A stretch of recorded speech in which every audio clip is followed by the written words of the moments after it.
Good afternoon from Southeast Asia. Today happens to be a Sunday. That means, for you, in all likelihood, it's Saturday. And if that's a mystery to you, I can't help you at all.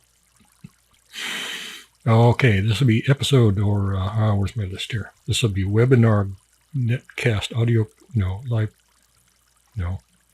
wait, I got 1,000. I got 1,000 names. This will be episode. This will be this is installment number 266 of the alienanalprobe.com installments. It's really stupid, but it's kind of fun. Everything is fun when you're simple-minded. I'm really looking forward to the day of, Alzheimer's, and I can just sit on the porch somewhere in my wheelchair, some country care home thing. That's my vision.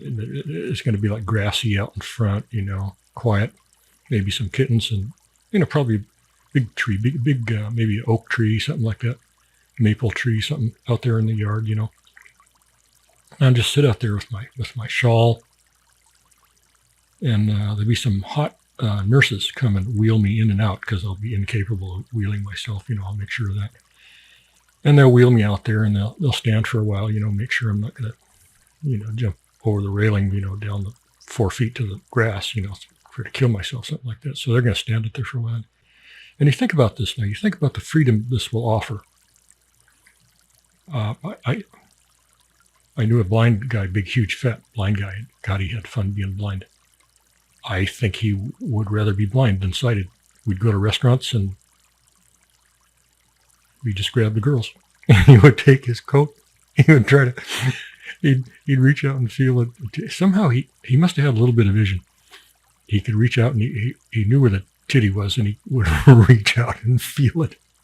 He'd try to hang his coat on it, shit like. And what the hell could they say? They couldn't say diddly squat. God, it was just hilarious. Just put me on the floor right there in the restaurant. I don't know how many times. Anyway, okay. So what the hell was that? Oh, yeah, when I'm old and I got Alzheimer's. I'm going to sit out on the porch, and the nurses are going to wheel me out there, and I can just feel them up. I can just feel them up with wild abandon. And when they smack me, 10 seconds later, I won't remember being smacked, and I can feel them up again. That's my dream. Think of the fun. Think of the fun. Think of the shit you can get away with. I'll get some dark glasses too, so they think I'm blind also. Fucking shit.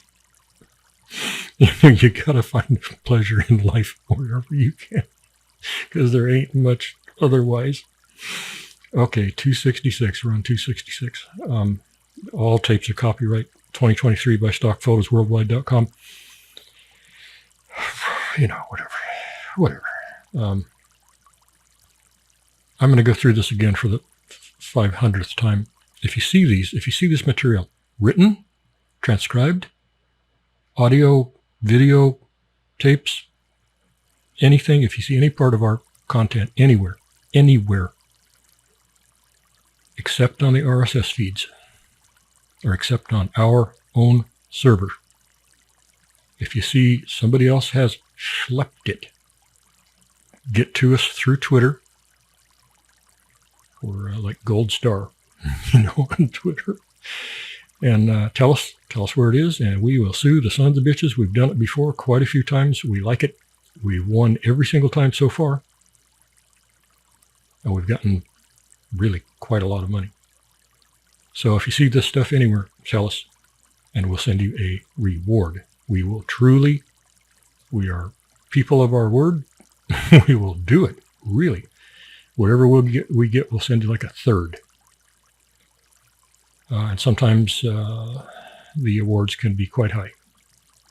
So keep it in the back of your mind. If you see these somewhere that's not an RSS feed, if you see any portions of these, written, typed, transcribed, I don't care what. It's copyrighted material, all rights reserved. It's not for other people to use. It's against the law. And you can sue them, and we will. We're really tired of it. We're really tired of it. So far, we still have a few laws that have some meaning in the U.S., and we know how to use them. So fuck these people. Just fuck them up the ass. I'm so tired of these people. I used to write for magazines. I wrote for magazines for, I don't know, a couple of decades, I guess, national magazines, a little bit international, not very much. And I would have name brand, high-end national magazines would steal my stuff. Oh, just steal it. Just steal the story. And not pay me and not tell me they published it. And they're just hoping I'd never notice it. But then the fan mail would come in, from such and such a publication, saying, "Oh God, we really liked your story in the February issue of whatever." And I think, what the hell? I didn't sell anything to them. And I'd go look. No, I never heard of them. And find the article, track it down, and they just stole it. Sometimes they stole it from another magazine that published it, or sometimes they stole it.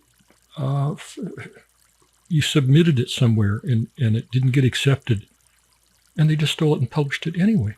Just son of a bitch. I've got work out there right now that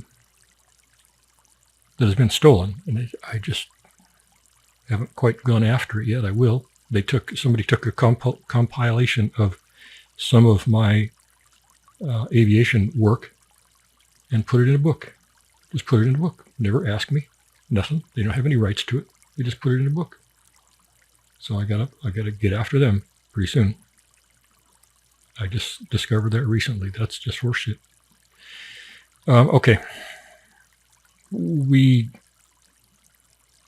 There are two things that we always said we would never, ever, if this side of the grave do. One of them was we curtailed all the RSS feeds because we didn't like them. Globally, they're going down. They look like they're on their way out. There's a graph on alienanalprobe.com. You can go there and look at it. It's just a nosedive of traffic on RSS for the whole world. Weirdly enough, ours has gone up. So I don't know what the hell that means. But anyway, we didn't like it. We wanted to be done with it. We wanted it to go away into the corn. So we stopped it all, and we made announcements, in these tapes and on the websites and in the RSS feeds. We said, that's it. Sorry, we're done. No more RSS, And that stood for a month or two. And then the damn hits went up. Even though we weren't adding any content, the hits went up, and we started getting mail saying, hey, no, we kind of like these, please, could you do those? And we would say, well, look, the same content is on our website, on our service. You can go right there. It doesn't matter where you click it. It's the same content. No, we like the RSS. Oh, what in the hell? Why would you? I don't know, but anyway, enough people said they do that good. Jeez, it pains me to say this, but we restarted them again, and so we took like the last 15 episodes. We have, actually, we're almost finished now, but we're uploading them right now. First part of July 2023. God, I wanted to be done with those. I hated them. Okay, so that's the first thing we said we wouldn't do. Second thing we said even more vehemently that we would never fucking do, never, was put anything serious on YouTube. And I've told the story quite a few times. We had a registered trademark with the R, not, with the real R, registered trademark years and years ago on YouTube. We had a channel. And it was a cool trademark name, and everybody else thought, oh, that's a cool trademark name, so we're going to use it too. So they did. And we started issuing takedowns to YouTube. And for a while, they complied. They took them down. Actually banned some of the users. And then they just got more and more lackadaisical about it. And then they decided they just weren't going to take it down anymore. And we got into a really heated thing with YouTube, really heated. Our attorneys were in there saying, look, take this shit down or we're going to sue you, not them. We're going to sue you because you got the money. And YouTube just said, well, okay, go ahead. We're not going to do anything. We just don't feel like it. We don't have any reason, no logic to. We tilted our head this way today, and the little ball bearing that's in there rolled over to this side today, and it shorted out the circuitry on that side. And that means that we're not going to follow the law today. Or for a while. We don't know. Maybe tomorrow we're going to tilt our head like that, and the little rusty ball bearing is going to roll back to the other side, and we'll decide to follow the law. Maybe we don't know, because we don't know what our head's going to do from one day to the next. That's YouTube. So anyway, we fought them. It was going to cost us $150,000 to initiate a trademark lawsuit against YouTube. $150,000. That's not taking it to court. That's nothing. That's to file it. And the thing that we were doing with that trademark wasn't worth that. We lost it. We lost the trademark. We lost that little business because of YouTube. Okay, the other thing is, I have watched many people over the years. I've had many people involved. I've had many friends and business associates involved in YouTube over the years, over the last 10 years, that were heavily involved in YouTube. In fact, they based pretty much their entire career on YouTube content, producing it, disseminating it. And one day YouTube will just say, well, how you doing, by the way? You doing okay? Well, we're going to fuck you today. You said something in one of your pieces of content that we don't like it. You said you visited Peru and you didn't really like the Peruvians all that much. So fuck you. You're done. Your channel's canceled. You're done. Don't ever contact us again. And I've seen too many people lose entire businesses that way through YouTube. Fuck YouTube. Really. We have kept just 3 or 4 or 5 little episodes on there, just, I don't even know why, just to maintain a token presence. And we have a channel on there, but we don't do anything with them. We don't advertise them. Nothing. They just sit there, They could go away or they could stay. It doesn't matter. Anyway, the whole thing is, one of our RSS carriers, since we restarted the RSS feeds, we noticed this the last couple of days. They started a new thing where you can automatically post to YouTube through them. So we just post to them. We post the RSS stuff to them, and they automatically take it and route it to YouTube somewhere, somehow. We don't know where it goes. We're not going to look. We don't care. And the thing is, if YouTube doesn't like something in our content, in that context, it doesn't matter, because they're not going to. It's not associated with our channel. They're not going to blow up our channel. And maybe someday we'll use that channel for something. I don't know. No point in having it blown up. Anyway, so whatever this RSS feeder is doing, that does not affect our channel. And all we got to do is click a box when we're uploading to the RSS. We just click another box and it says, "Do you want this to go to YouTube?" And we said, "Oh, well, why not?" It's not going to hurt anything if YouTube says, "Well, we like the poor woman on Facebook." She said, she made a comment to her friend, and this is a quote: "All men are ugly," and Facebook banned her. So it could be something as stupid and innocuous as that. We could say all men are ugly. God knows we say far worse every fucking minute. But we might say that, and then maybe YouTube would blow us up for that. Well, it doesn't matter, because it's not our channel. It's just some shit that YouTube's got going. I don't know even where they're putting these podcasts. I don't even know where they're fucking going. They're on YouTube, but I don't know where, and I don't care, and never going to go look at them. So anyway, we're sort of back on our word on that. We said we would never, ever, ever, ever, ever deal with YouTube. Well, now we kind of sort of did, at least for the time being. You know, we can uncheck that box anytime and whatever. You know, we're just getting soft in our old age. Fuck. Okay, so we got a giant collection of alien shit here, reports. We started out 9,400. Now we got 8,000 left. We go through them. If we like them, if we don't like them, we delete them. If we like them, we say, okay, they're maybe a little teensy bit credible. And we will take a little pinch of sand. We'll drop it into our big sand bucket. Commensurate with how credible we think a report is. Maybe it's a grain of sand. Maybe it's 10 grains of sand. Maybe it's a whole pinch, you know, like that. And if the bucket's ever full, overflowing, then we say, okay, we believe in aliens. Right now we're at, after years and years and 1,400 reports analyzed, we're at 90.4%, something like that. So we got a ways. Well, you got a ways to go. I don't, but you do. This is your journey, not mine. I already took this journey. It took me 50 years to take this journey. And I got to the end of the path. And presumably you haven't. That's why you're here listening, trying to figure shit out. And I'm trying to help you best I can without the woo-woo Betty Hill fucking bullshit.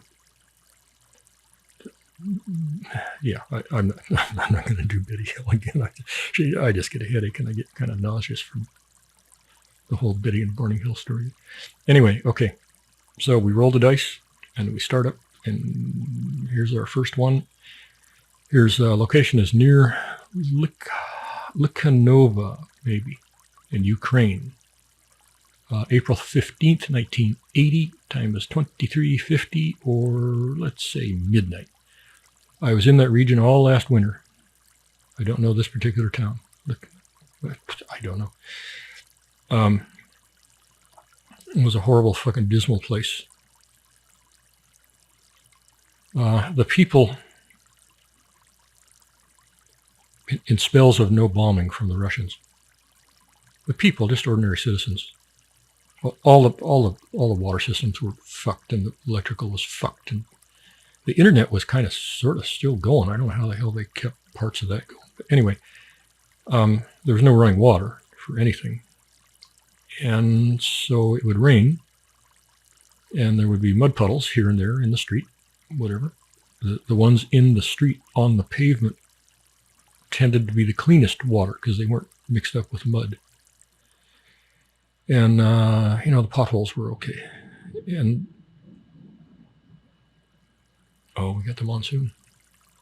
So the people would, after the rain, the people would run out with whatever they got, garbage bags or sandwich bags or any kind of container, and they would scoop up whatever water they could get from these puddles in the street, take it back home. That was their drinking water. So it was rough conditions. Well, still is. I can't say was. They're still fucking doing it.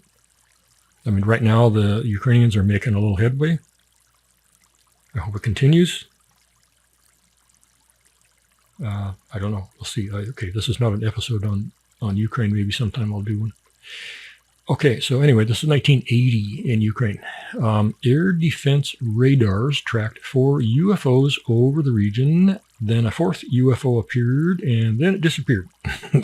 Oh, God, that's amazing. Never heard of that before. Okay, several MiGs were deployed in the direction of the UFOs. And one of the pilots opened fire on a disc, apparently hitting it with several rockets. Okay, I vaguely remember this one. I've gone through all these. Not so much in the last 20, 30 years. So I really don't remember the vast majority of them. He claims he hit it with several rockets. I find that a little dubious. I mean, anything's possible, but I just think, alien defensive mechanisms are above that a little bit. I hit with one rocket. I don't know, God, maybe in a blue moon, but several rockets. I just really struggling with that. So this report so far is circling the drain for me. The UFO apparently was shot down. God. There are so many accounts of people, of military presences seeing UFOs, and they get out there with all kinds of shit, tanks and rockets and every fucking thing they got, and they shoot and shoot and shoot and shoot. And the UFO basically just moons them, keeps flying around, moons them, gives them the middle claw, shit like that. So it's just hard for me to imagine. There's all kinds of different aliens, so maybe some have better equipment than others. I don't know. I'm struggling with this. A special helicopter search party was organized. They carried special 12-men contingents carrying special equipment. Okay, alien capturing equipment, we might presume, like nets, and some sticks and some torches and shit like that. The men wore special suits and oxygen cylinders. Okay, well, that would be reasonable. Alien farts are just God. You can't even draw in the breath, You get hit with one of those fuckers. Your lungs just seize up. And that's it. That's all you can do until you pass out. And hopefully, by the time you're waking up, that fart has blown away in the breeze. And you can breathe again. But that's a real problem, Happens a lot. Okay. Apparently, a high amount of radiation was found at the crash site. Okay, well, we hear that, for every crash site. Could be true. I don't know. It probably is true.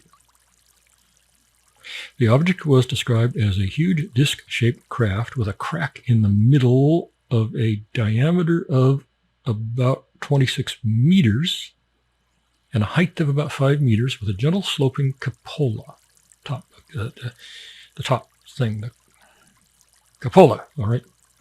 Fragments of devices were found without the least sign of anything resembling wire, printed circuitry, or bracing struts. Well, that's pretty fucking fascinating right there. That's redeeming this report because I have it on sources that I consider to be reliable. That there is nothing like that in the UFOs. No wires, no nothing, no circuitry, no computers, nothing to hold stuff up or brace it or secure it or anything. An opaque glass-like material was found.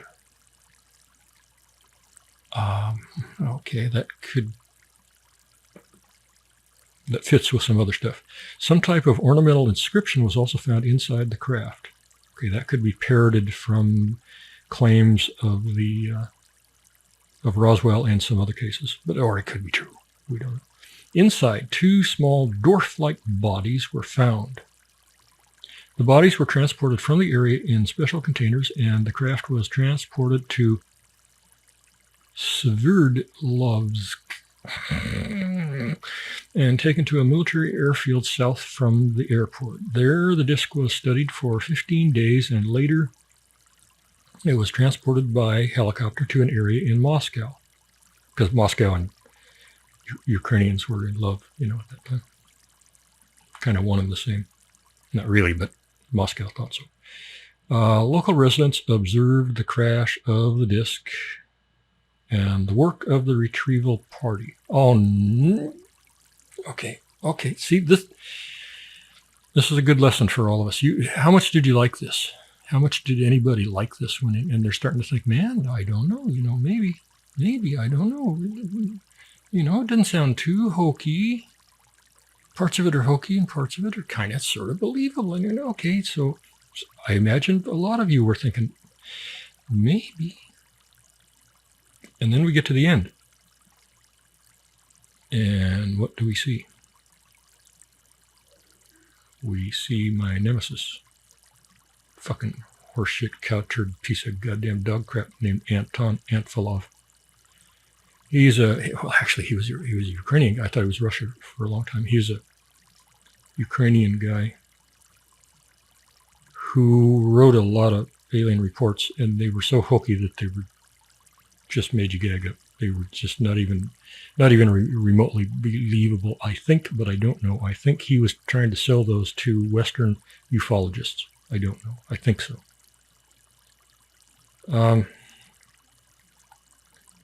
Last I heard, he was in Canada. I hope the fucking bears ate him. I have vowed many, many times to kill the man, physically kill him,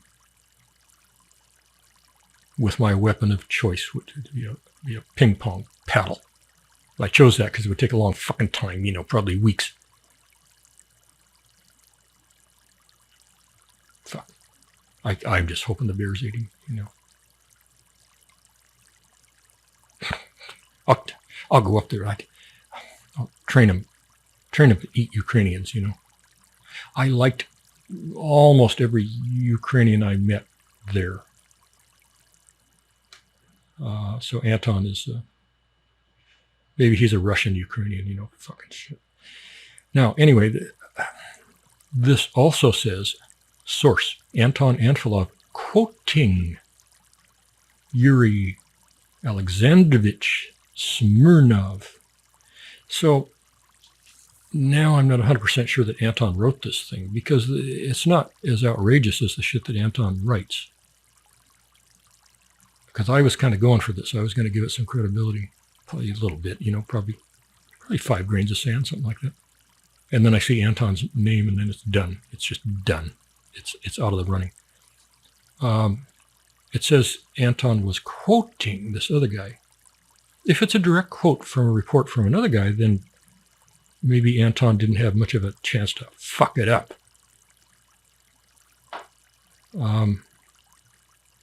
But I don't know for sure if it's a direct quote or if Anton has embellished it in some way. If Anton's name is within 3 pages of this turkey, either way, then I can't go near this turkey at all. So it doesn't get any credibility at all. As far as I'm concerned, everything that man touches is some kind of scammy fucking horse shit. That's my opinion. God, everything I say about him is my opinion, considered and educated, okay? All right, so let's get this Anton fucking shit thing off of it. Oh, God.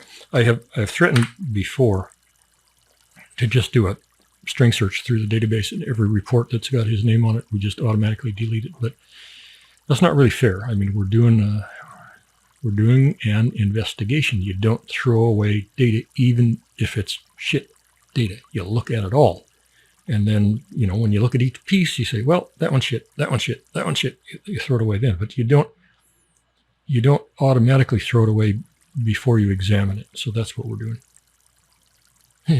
God. Okay, here's location, barrio, something. 1, 2, 3, 4, 5, 6 fucking names before they get to Uruguay. Okay.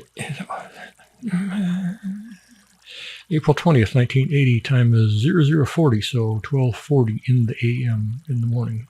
19-year-old Luis Vital Carneiro, maybe, was returning home after visiting friends during a powerful electrical storm in the region. Okay, entering a gated field, he first noticed a strange light cavorting over the area, and then about 50 meters away near a barbed wire fence, he noticed 2 short humanoid figures. Okay, I like it so far. Curious, he jumped the fence and approached the figures. Well, you might be thinking, well, they're little people, If I saw some little people and they look interesting, I'd go over and shake hand to claw, say, hey, how you doing? What are you up to? Can you read my mind? Curious, he jumped the fence and approached the figures. At a distance of 10 meters from the humanoids, he noticed that they projected a bright white light. He noticed that they projected a bright white light from the top of their heads downwards to the ground. Oh, well, okay, that one of those flashlight things that straps on your head? I got one of those. Not very futuristic. The white light suddenly changed to red, and the two figures suddenly disappeared to then reappear 30 meters from the road. Okay, sounds to me like they perceived a threat. And the mothership, whatever the hell, probably saw this guy coming, Lewis, and said, hey, we're gonna do a switch-o change-o here just in case he's got a fucking axe or something like that, So they just went, beep, and they're 30 meters away. Cool trick. As Carniero attempted to jump the barbed wire fence again, a beam of light that knocked him senseless struck him. Okay, well, this fits with what I just said. Okay, the mothership is hiding somewhere. It's cloaked or some fucking thing. And it sees this guy coming towards the little people. And they read the brochures about Earth. You got to initial a bunch of shit in the contract when you get your visa to come to Earth and fuck around. And one of the clauses is, if you see Earth people, run. Because they're fucking crazy and they'll kill you if they can. Just consider them wild animals, because that's pretty much what they are. So they read this and they initialed it, and now they're cognizant of what humans are likely to do. So the mothership said, hey, this guy's coming. He's coming. He could be a fucking carnivorous fucking killer something, We're going to move you 30 meters. And so they're moved. Okay. And then this guy didn't get the clue. And he starts after him again. And, Bob there in the mothership, he's saying, oh, fuck. Oh, this guy's whacked. Hit him, Frank. And Frank said, gotcha. They just hit him with a beam. Said, we're not going to keep jumping our people all over the place. This guy's not going to fucking give up. Hit him with a beam. So they did. And it worked. Regaining his composure, Carniero ran to his aunt's house nearby and alerted her. Well, what's she going to do? What the hell? She know. Yeah, okay. And alerted her. Get your ray gun. Mrs. Aurealis, yeah. De los Santos, his aunt, stepped out into the garden where she saw on the nearby field a group of about 4 humanoids that seemed to quickly glide back and forth above the ground. Okay, they're looking for sticks and worms and leaves and bugs and, organic material, stuff like that. Accompanied by Vital, they both counted a total of 13 humanoids that glided about in different directions. Yeah, they're looking for shit like that. They do that all the time. They got these little containers and they catch all kinds of goddamn shit and they put it in there and then they scamper back to the flying saucer, wherever the hell it's cloaked at. And then they fly away and they take it to Zeta Reticuli and they sell it on Zeta Reticuli eBay and they get a lot of fucking money. Okay, so they glided about in different directions within an area of about 100 square meters. That's only 10 meters by 10 meters. Okay, for almost an hour. Oh, hell, it's the end of the world. Aliens are coming. I know you heard that one. I'm not going to edit that out. That's our life. They'll probably come right in through the window and kill the cat, something like that. Lazy bastard. Maybe it'll wake him up.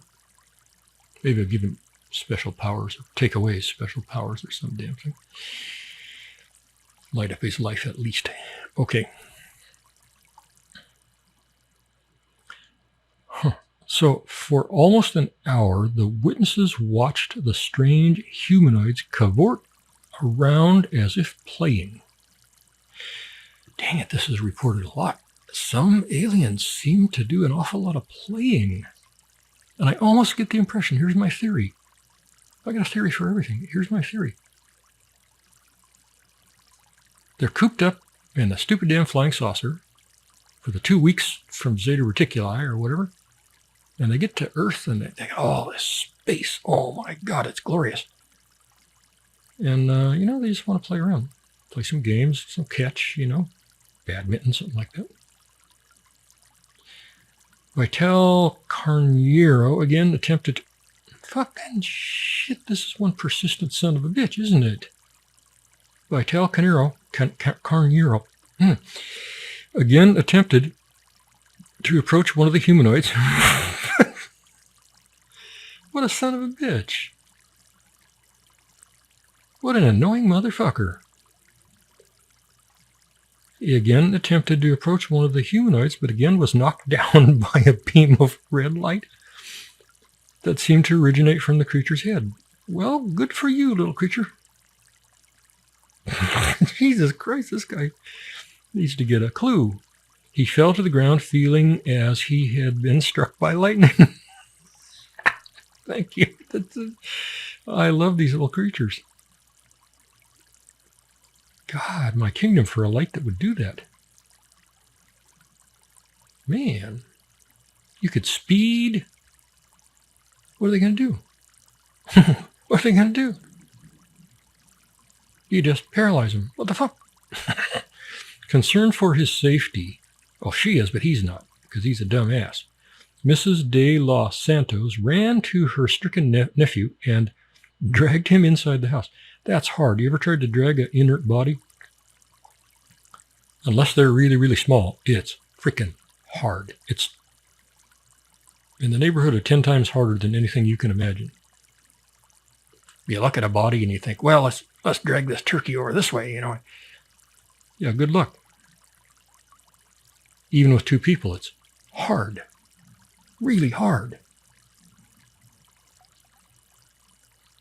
I had to lift a dead guy up out of the water over a rail of a big boat, probably 8 feet up and over the rail onto the deck.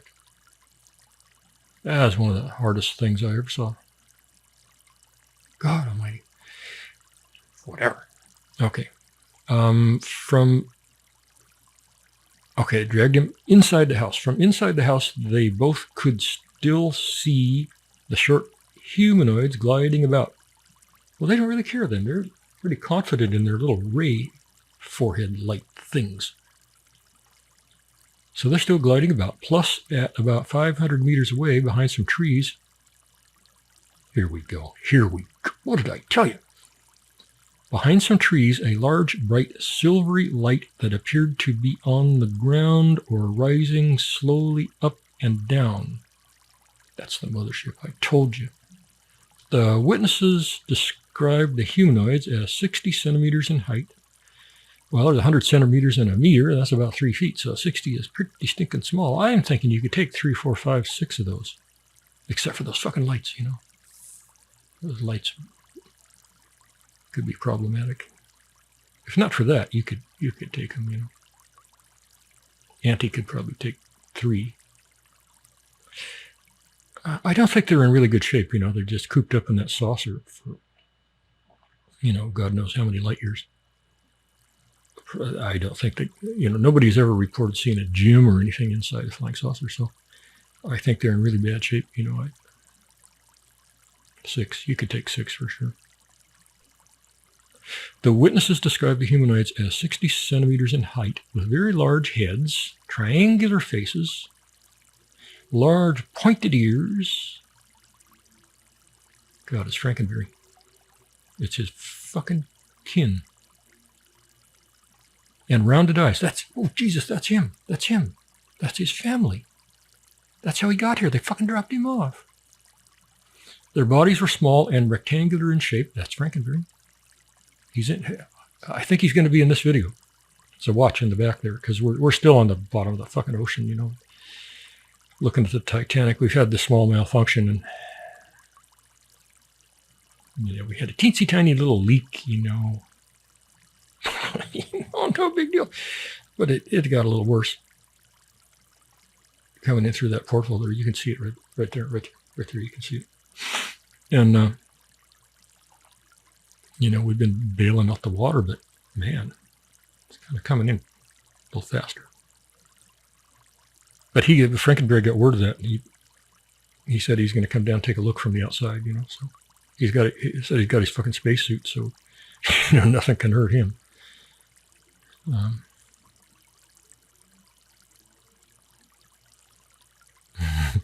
I'm not going to go there. Okay, they wore a kind of gray uniform and a rounded cap from where the beams of light originated. Okay, yeah. That's like a worker's light. They seemed to communicate amongst each other in quick bursts of buzzing sounds. Well, that sounds reasonable, because not everything is going to have vocal cords like us, you know? It's going to be every possible way of communicating, things that you never even dreamed of. They glided quickly about the grounds, and according to Mrs. de Los Santos, they stood on small rounded platforms. However, Carniero does not remember seeing the platforms. Little fucking anti-gravity skateboard things without the wheels. Oh my God, I want one. When I was a little kid, first memories, a little after age 3, I thought I had been born into a world where we had shit like that, where all kinds of things could fly around.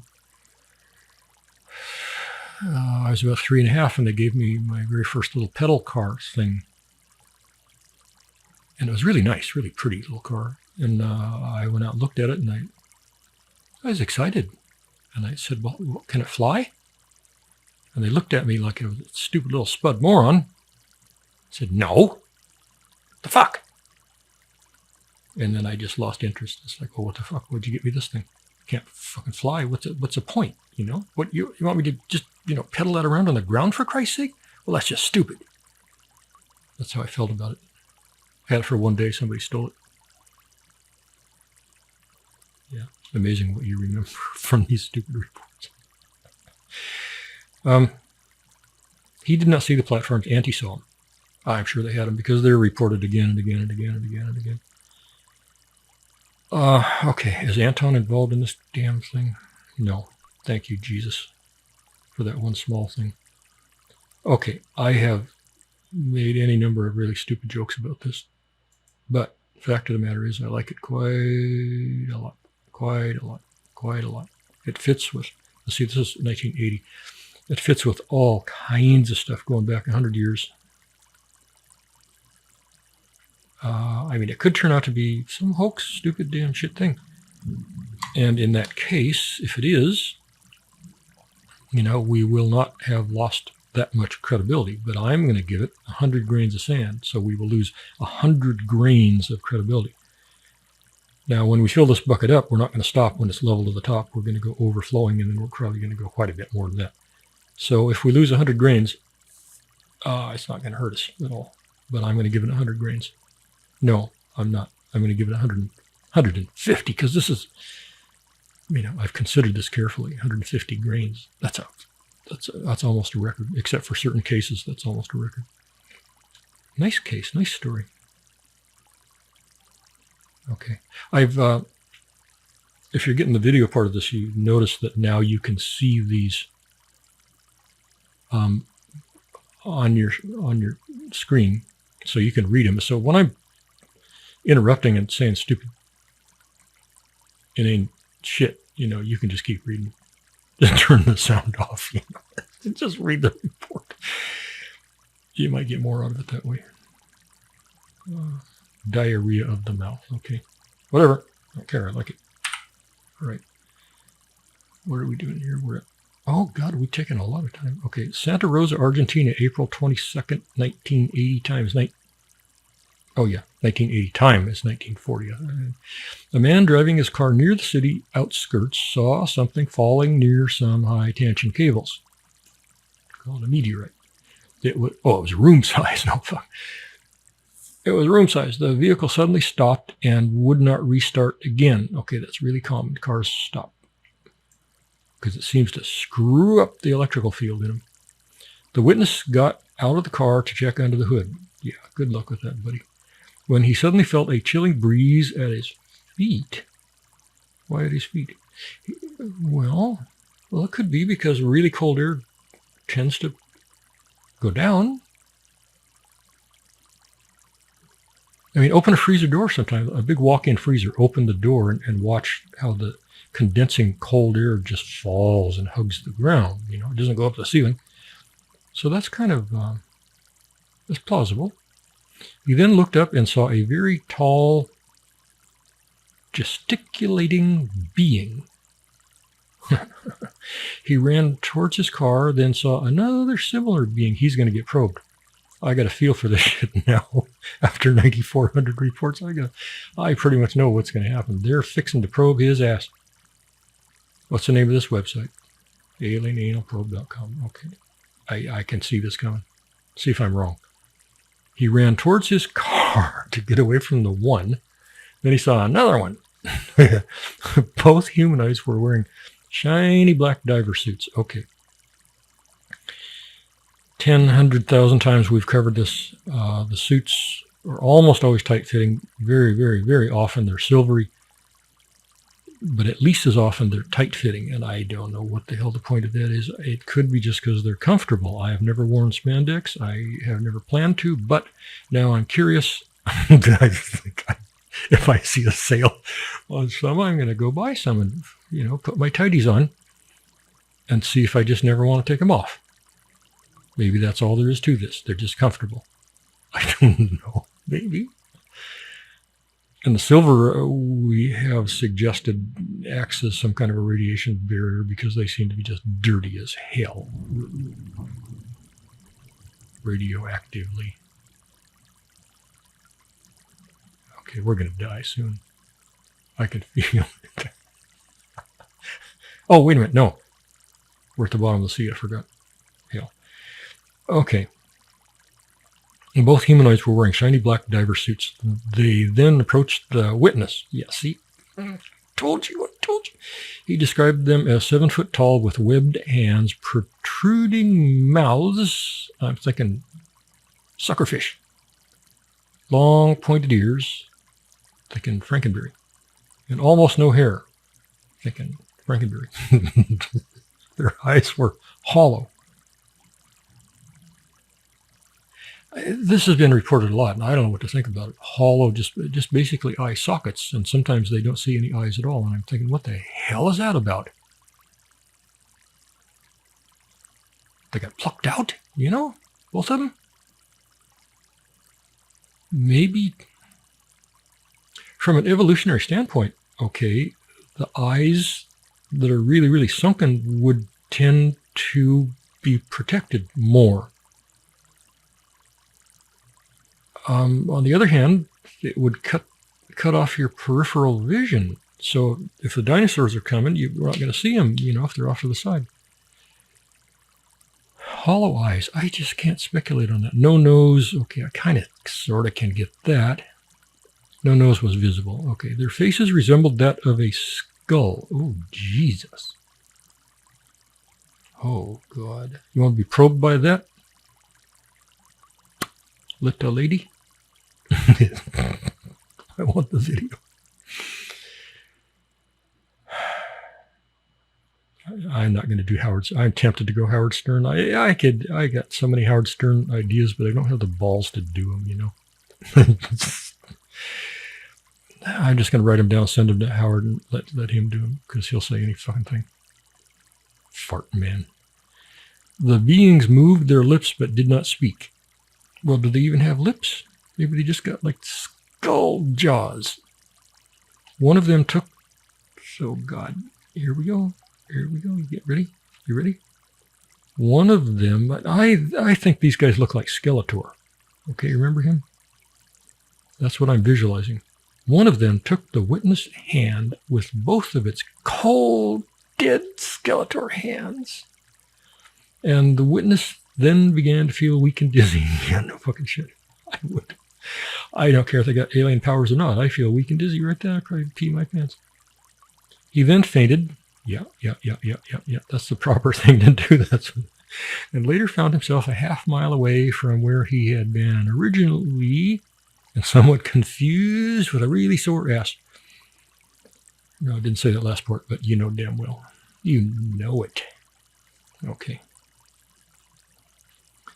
Let's see. Credibility or not. Santa Rosa, Argentina, 1980.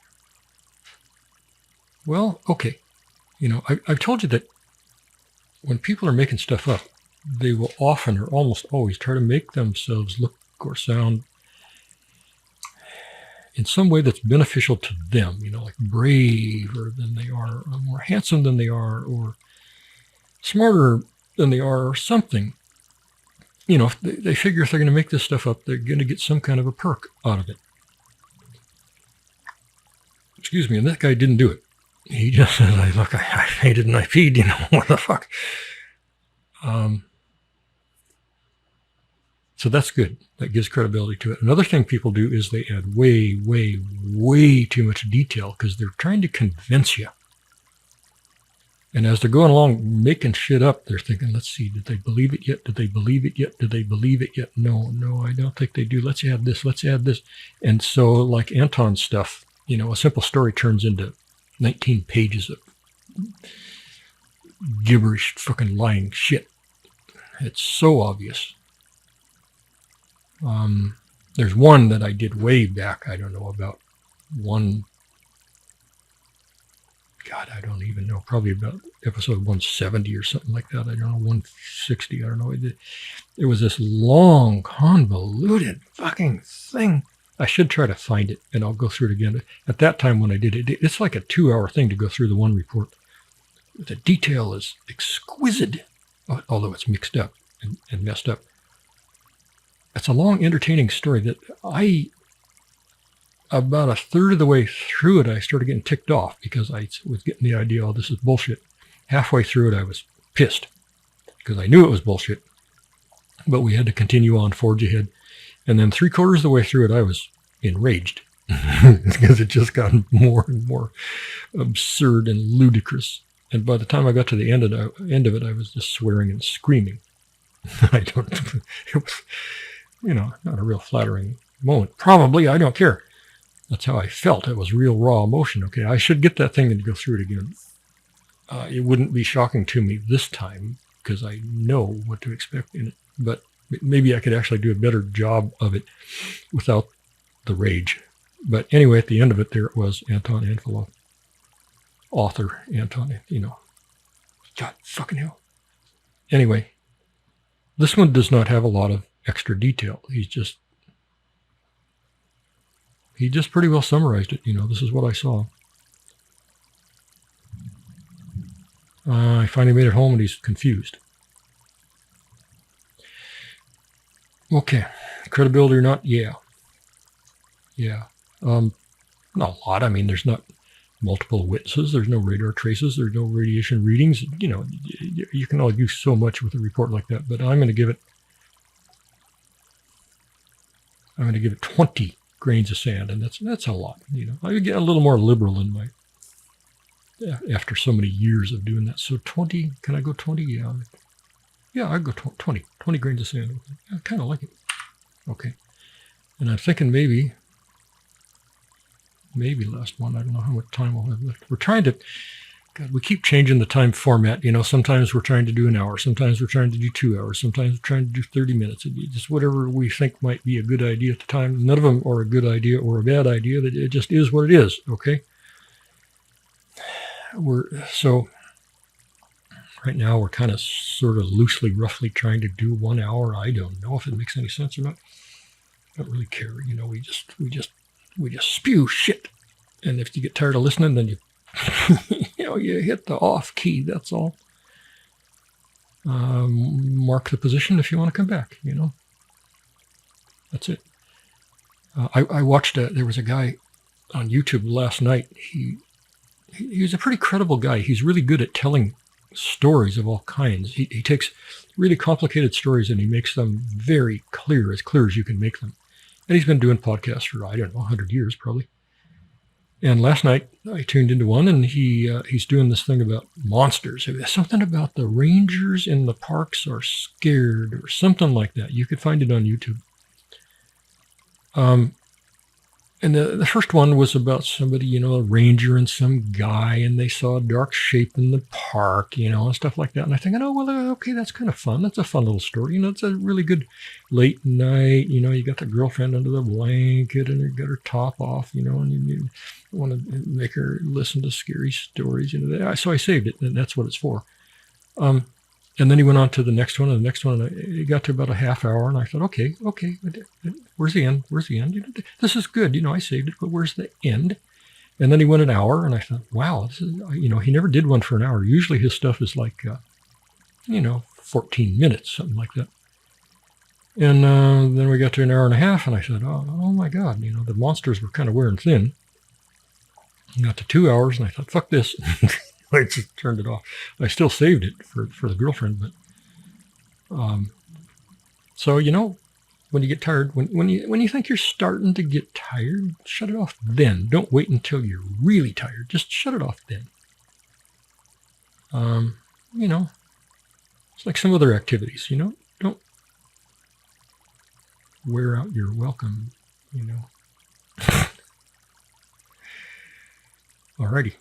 Carolina, Puerto Rico, May 1980. Time was night. The witness was alone late at night when I like it when the girls are home alone, the babysitter and the monsters coming in through the window. The witness was alone late at night when she heard a loud humming sound over the house and then in her rear patio area. She went to look and saw a small, shiny, metallic disc-shaped craft descend and hover over some ornamental plants. Okay, small. What is small? Does that mean 10 feet in diameter? Does that mean frisbee size? What is small? Jesus, people. It's hovering over some ornamental plants, so I'm thinking not very big. I'm thinking like 3 feet, something like that. Today it would be a drone, looking in your bathroom window. It's funny, one of my family members had a drone and he got tired of it and he sold it to the neighbor. And it was only 3 nights later, he heard some buzzing late at night.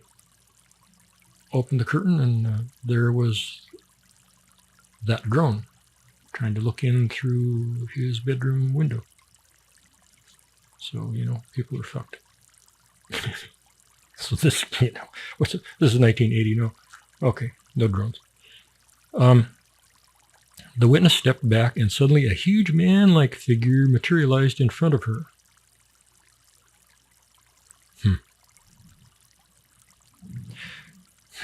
Okay, the figure was about 7 feet tall, very pale, and with large, dark, slanted eyes. Oh, I got to get the Red Bull infusion. Okay, the figure was about 7 feet tall, very pale, and with large, dark, slanted eyes. He was wearing a tunic-like garment with a hood all in white. Only his face and hands were visible. Okay, got it. Burned into my memory. The witness felt a mental message telling her not to be afraid. Well, okay, come on. Think about this, lady. Jesus Christ, that drives me crazy. If somebody is a rapist, maybe a murdering rapist, okay. You got a guy 7 feet tall. He's a murdering rapist from Zeta Reticuli. And he can do telepathy, okay, because apparently everybody in the fucking universe can do it except for us. What are you going to do? You got your victim there on the back patio, and you're just starting to salivate, Oh, God, this is going to be fun. What are you going to do? What message are you going to send to her? Are you going to project a telepathic message that says, hey, lady, I'm a murdering fucking rapist, cocksucker. How do you like that, lady? No. It's going to be like Mars Attacks. We are your friends. Okay. That's the message she's going to send to the lady. So the witness felt a mental message telling her not to be afraid. And she's like, okay. We want a little piece of your brain. Okay. Ghostbusters. She was told to watch. Oh, God, here we go. No, I thought this was going to go south. She was told to watch, or north, depending. She was told to watch as the being pointed at his chest. See, that's what made me think, oh, God. There, a television-like screen became visible. So he's a robot. Oh, well, this is fascinating. See, the right eye skippies on ahead. She was told to watch as the being pointed at his chest. where there was a television-like screen that became visible. Okay. Robot. He's got to be a robot. She then heard another message that stated, "Take your panties off right now." No, fucking. God, jackass. Howard makes me fucking say that shit. Bastard, I hate him. I'm learning bad stuff from that fucking pervert. She then heard another message that stated, "You are destroying this garden, and it is not yours." Oh, that's fascinating. Why isn't it hers? I'm trying to think of some alien point of view that would genuinely feel that way. You know, the hippies probably feel that way. The snowflakes and the fucking whatever, they probably feel that way. You know, that's why they go and they raid some, giant raccoon ranch, some fucking thing. And they open all the gates and let all the raccoons run out onto the freeway and get squished. They do that to save them. Okay. But they would think that this garden was not hers. God. She then saw horrible scenes of devastation and death, including earthquakes and fires. I guess telepathically. The witness at this point knelt down and begged. What? Okay. Shut up. We'll go through this. She sees this horrible vision. The witness at this point knelt down and begged forgiveness for all humanity. For what? Having a fucking garden? This is a little whacked. The being then moved his head and vanished. At the same time, the small, shiny disc shot away into the sky and disappeared. Anton, are you in there, you jackass? Okay, a comment that says, "Whose garden are we destroying?" Yeah, that's my question exactly. How much can the Earth withstand our ecological devastating assault? Well, I don't know, and I don't really care because I don't think humans deserve to live anyway. I mean, really, I don't. I don't care. I'm so far beyond caring. I've seen so much shit. God, I've lived at least 18 lifetimes and way more than Frankenberry. I see some good. I see a hell of a lot more bad. And I just don't care. They're just on their own. Yeah, okay. I'm not going to descend down into that black hole. Okay, so no, Anton's not in here.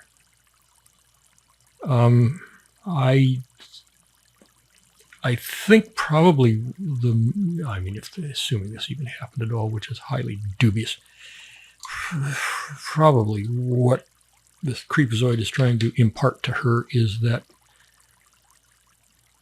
humans just shouldn't be messing with anything at all.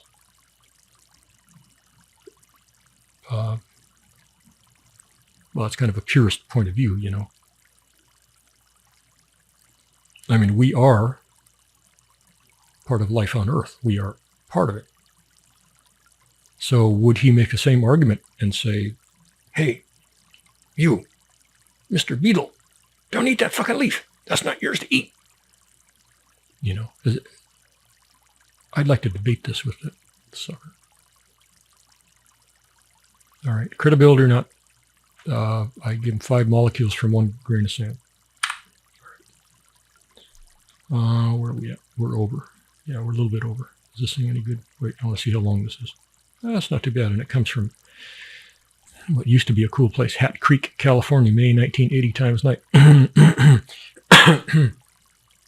2 men were camping in an isolated area near Hogback Ridge, and during the night, one had gone to tend the campfire and perform some physiological needs. That bugs me when people say that. They just say he went to pee, Saves disk space. And your keyboard will last longer, Okay, one had gone to tend the campfire and perform some, quote, some physiological needs, end quote. Okay. One had gone to tend the campfire and pee when a huge rectangular-shaped craft descended over the camp, coming from behind the ridge. Okay. The craft made no sound whatsoever. Suddenly, both men found themselves apparently on board the object, confronted by 4 human-like beings that spoke to them for quite some time. How much you want to bet they're not going to tell us one goddamn fucking thing what they said? They always do this. Okay. It's pretty commonly reported that somebody's just looking at you. Oh, look at that. Look at that thing. That's kind of weird. And they're inside. Just cut scene. No fade to black. No, just cut scene. They're just inside. And that's a cool trick, Someday I want that. Okay. 4 human-like beings that spoke to them for quite some time. However, here we go. However, that's always the mood killer, that fucking word, however. The witnesses do not remember what the content of the conversation was and have almost no memory of their time on board the craft. Okay, so that, they wiped out all the part about the probing and accidentally wiped out the conversation too. Probably gave them the formula for free energy forever and stuff like that. But, they're trying to wipe out the porn part of it, and they accidentally wiped out the good shit that they told them. They woke up the next morning back in their tents. Where the doors zipped up. I want to know where the doors zipped up. Did the aliens put them in and tuck them in and zip the tents, so the snakes don't come in the nighttime? Or did they just fucking throw them in there? So you're on your own, assholes. You weren't even very goddamn good. Don't come back. All right. Credibility or not. I don't really like it. Something about it bugs me. No, it could be. I'm not going to give it very much. I can be really generous here. I'll go 1 grain of sand. One. Can I go more? No, not really. 2. I'll go 2 grains. That's it. Okay. And we're done. Okay. So we're back in the RSS, much as we didn't ever want to be. We got some stuff on YouTube. I don't know how many's on there, 10 or 15 or something. I don't know. I don't know where they are. I don't know how you would ever find them. I don't care. We just did it because it was easy to check a box. That's it. And I have no doubt this will come back to bite us in the ass, because YouTube is YouTube. And Facebook is Facebook, and Twitter is Twitter, and, I don't think anybody has a positive experience from any of these forums. That's not true. I do. I get some good content from YouTube. I learn all kinds of stuff on YouTube as a consumer of stuff. As a provider of stuff, it's just a fucking nightmare. I see really reputable podcasters on YouTube, videocasters, whatever you want to call them, on YouTube, who grumble all the time about, their episode number 221 was yanked by YouTube because they said something and they can't even figure out what it was they said. And it, episode number 119 was yanked because YouTube didn't like something about that, and they don't even know what it was because YouTube won't tell them. And it's just continual complaining about YouTube. So for the content providers, it's a fucking nightmare. It's a fucking nightmare. And also it is also for the consumer, because they don't even know what they're missing. They don't even know what YouTube has yanked. Maybe it was the most important podcast of their lives, and they would learn incredible things from it, but YouTube has yanked it for no logical reason. So I have no doubt this is going to turn out badly. Anything to do with YouTube for the content providers, almost everything turns out badly. YouTube is just whacked. So I'm sure that one by one we'll start getting little notices that said, oh, you said a bad thing, you know, all men are ugly. You're a son of a bitch. You're fuck you, we're going to get you. I'm sure that's going to happen. And I'll report it here when it does. I know it's going to happen. I mean, I've learned this lesson with YouTube way too many times. And here I am, glutton for punishment, going right back into that goddamn septic tank of rancid shit called YouTube, you know, that it would almost be a blessing. If they yank an episode or two, then I'll yank them all, because these were never designed to be commercial. We don't fucking care. We're not looking for money. We're just doing it for fun. And YouTube can't take them off of my server. So, servers, plural. Yeah, find them all on YouTube, you fuck. Oh, God. All right. And yeah. And go just, if you want to know more of the story, just go Google YouTube sucks for providers, or strings like that. And you'll see tens of thousands of pages of the shit that YouTube does to the people who create the content that pays their fucking wages. Okay? And rant for now. I'll rant some more tomorrow. Okay, so we're done. We're over our time. Don't care.